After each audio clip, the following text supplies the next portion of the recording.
All the outrage, the question is, what does Israel do now?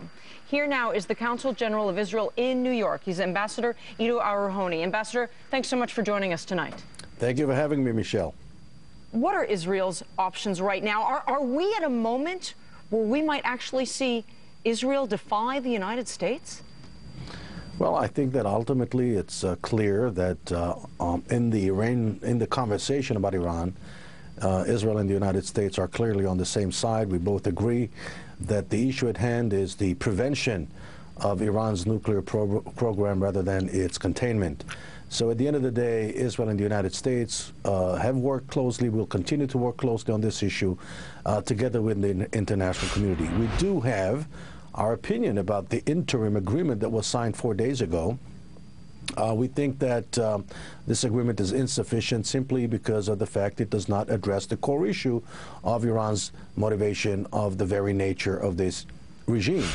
I think it would be appropriate to compare this to a situation where you take a pyromaniac and you limit his or her access to fire by 80%, but they can still inflict major harm with the remainder 20%. And hopefully the permanent agreement that will be negotiated soon will deprive Iran of the remainder 20%. Sir, I'm not sure I agree with you when you say that both Israel and the U.S. are on the same page in terms of prevention. I mean, I very much get the sense from this administration that they're thinking about containment. Well, here's the difference.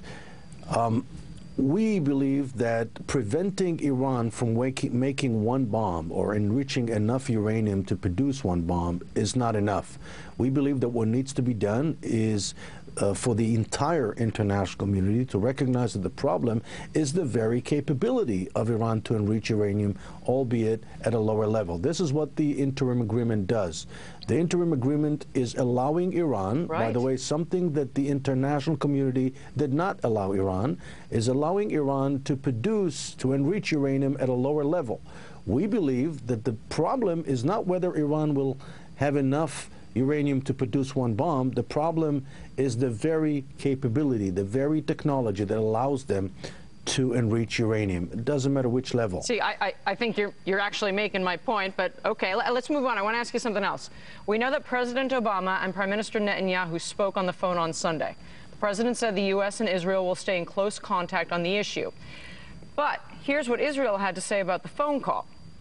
There was a member of the Likud party who was on TV in Israel, and he said, quote, "The Prime Minister made it clear to the most powerful man on earth that if he intends to stay the most powerful man on earth, it is important to make a change in American policy because the practical result of the current policy is liable to lead him to the same failure that the Americans absorbed in North Korea and Pakistan, and Iran could be next." Mr. Ambassador, did Netanyahu really talk to Obama that way? Well, I don't know. I was not on that call. I can tell you one thing that the Prime Minister said. The Prime Minister said two things that are very, very important for me to convey here tonight. The first is that the very idea of having the world's most dangerous regime having access to the world's most dangerous weapon is a bad idea. The second thing that he said is that between friends, it's not only important, it becomes essential to speak freely and openly and candidly, and if we think that a mistake is being done, it is our duty, sometimes an unpleasant duty, but it is our duty to make it known and, of course, to convey our message. Now, it's important to understand that at the end of the day, although we are geographically located at the very heart of the region, at the end of the day, Iran is not just Israel's problem. Iran poses a threat to the entire international community. It's the only country in the whole world that is actively destabilizing regimes all over the world. Which brings me to my next question. We've got this map up. Are you really going to do deals with Saudi Arabia? I mean, when I hear this possibility, I feel like the tectonic plates of the world are shifting. Well, there's no question that Iran today poses the #1 existential threat to the state of Israel, but not just to the state of Israel. There's a whole system of countries that are extremely concerned with Iran's nuclear aspirations, and therefore our position is we need to take the entire machine away, dismantle the technology that allows them to enrich uranium.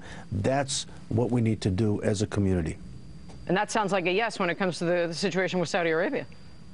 Well, I can tell you it's too early in the game. I can tell you that we believe that ultimately the international community should judge the Iranians by their actions and not only by their words.